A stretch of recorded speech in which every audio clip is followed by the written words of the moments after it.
Hello my lovely students, I hope you all are doing good. Today I am going to teach you all chapter number 2 from your English grammar book, that is sentence, simple, compound and complex. So without getting any further delay, let's get started. On the basis of structure, sentences are of three kinds: simple sentence, compound sentence and the last one is complex sentence. मतलब इसका meaning है कि structure के basis पर sentence जो होते हैं वो थ्री काइंड्स के होते हैं. First is simple sentence, second compound और थर्ड है वो complex sentence. Now what is simple sentence? So simple sentence, a simple sentence has only one finite verb and one subject and one predicate. तो simple sentence जो होता है उसमें एक finite verb होता है, एक सब्जेक्ट होता है और एक प्रीडिकेट होता है. It is use to express a single but complete thought. और सिंपल सेंटेंस का यूज होता है एक सिंपल और सिंगल थॉट को एक्सप्रेस करने के लिए. It doesn't have any clause, और इसमें कोई भी क्लाउज नहीं होता है. अब इसको हम एग्जाम्पल के थ्रू समझेंगे. An honest boy is loved by all. यहाँ पे देखिए, जैसे यहाँ पे एग्जाम्पल है an honest boy is loved by all. ये बहुत ही सिंपल सेंटेंस है और इसमें कोई भी क्लाउज नहीं है. तो ये हो गया आपका simple sentence. Now what is compound sentence? A compound sentence consists of two or more independent clauses of the equal rank and more than one finite verbs. Two clauses are linked by conjunctions as, and, but, or, therefore, etc. Compound sentences consists of coordinate clauses. Compound sentence जो होता है उसमें दो या दो से ज़्यादा independent clauses होते हैं और एक या एक से ज़्यादा फिनाइट वर्ब्स होते हैं. और दो क्लाउज जो है उसको लिंक जो करता है, कंजंक्शन, जो कि दो सेंटेंस को जोड़ता है, उसको कंजंक्शन कहते हैं. फॉर एग्जाम्पल एंड, बट, और, बिकॉज, ये सब होता है, इसमें कंजंक्शन होता है कंपाउंड सेंटेंस में. कंपाउंड सेंटेंस में कोऑर्डिनेट क्लाउज होते हैं. अब इसको भी हम लोग एग्जाम्पल के थ्रू समझेंगे. For example he came and set down, मतलब वो आया था और बैठा.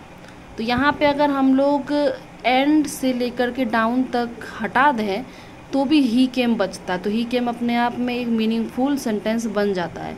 उसी तरह अगर हम लोग ही से लेके एंड तक हटा दें तो लास्ट में क्या बचेगा? Set down. तो सेट डाउन भी अपने आप में एक मीनिंगफुल सेंटेंस है.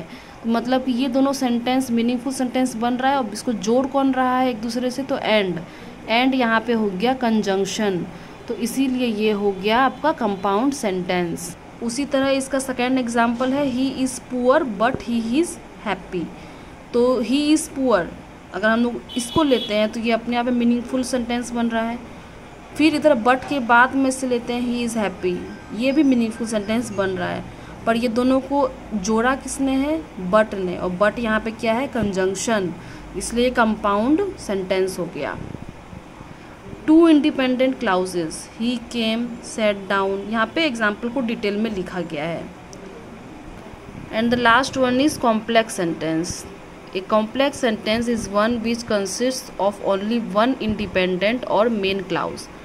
Complex sentence में एक ही independent या फिर main clause होता है and one or more dependent और या फिर एक से अधिक या एक dependent या subordinate clauses होते हैं.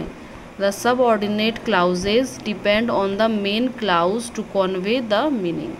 और जो डिपेंडेंट या सब ऑर्डिनेट क्लाउज होंगे वो डिपेंड, मतलब वो टोटली डिपेंड करेंगे किस पे? तो फर्स्ट सेंटेंस पे, जो कि होगा मेन क्लाउज, जो और उसके ही मेन क्लाउज पर ही डिपेंड होके वो एक मीनिंगफुल सेंटेंस बनाएंगे. उनमें अकेले दम नहीं है कि वो सेंटेंस मीनिंगफुल बना ले, इसलिए वो डिपेंड होते हैं किस पे? तो मेन क्लाउज पे. अब इसको भी हम लोग एग्जाम्पल के थ्रू समझते हैं.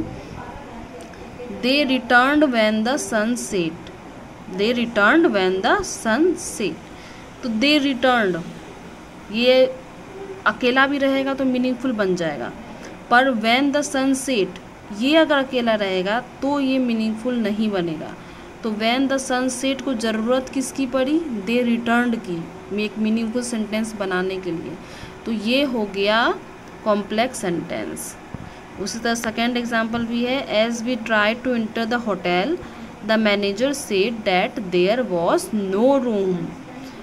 ये भी है, इसमें भी मेन क्लॉज है, डिपेंडेंट है, तो डिपेंडेंट को किसकी ज़रूरत पड़ी अपना मीनिंगफुल सेंटेंस बनाने की, तो मेन क्लॉज की। इसमें द मैनेजर सेड जो था वो मेन क्लॉज था, और इसमें दो सबऑर्डिनेट क्लॉज थे डिपेंडेंट। फर्स्ट इज था as we try to enter the hotel, और सेकेंड था that there was no room.